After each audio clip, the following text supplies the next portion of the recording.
நான் வந்து ஃபஸ்ட்டு ரெட்டாலையில் தான் இருந்தேன். அது இப்போ இல்லை, அது அம்மா இருக்கையில் ரெட்டாலையில் தான் இருந்தேன். 1000 ரூபா பணம் தலைவிக்கெல்லாம் தரேன் அப்படின்னு ஓடி வந்து அஞ்சுக்கிட்டேன்.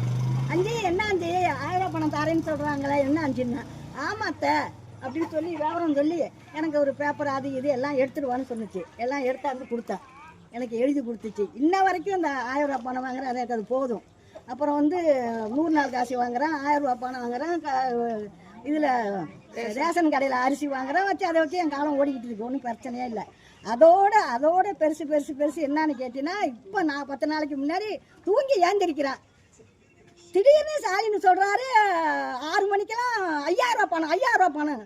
நான் குதிக்கிறேன், உண்மையா இது என்னடா திடீர்னு இப்படி சொல்கிறாங்களேன்ட்டு ஓடி பக்கத்தில் சார் ஒருத்தர் இருக்காரு, கண்ணன் சார். நான் கண்ணா சார் என்னங்க இந்த மாதிரி சொல்கிறாங்கன்னா, ஆமாம் ஜெயம் போட்டுட்டாரு ஜெயம், நம்ம தலைவர் எல்லாருக்கும் 5000 போட்டுட்டாரு ஜெயம். அதை நம்பல. பக்கத்தில் என் பேத்தி படித்தவ இருக்கா, அவகிட்ட கொண்டு மொபைலை கொடுக்குறேன். ஆமாத்தா உனக்கு ஏறிட்டாத்தா 5000. எனக்கு அவ்வளோ ஏதோ ஒரு அது முக்கியமான ஒரு கடன் ஒன்று இருந்துச்சு, எனக்கு அவ்வளோ ஒரு சந்தோஷம்.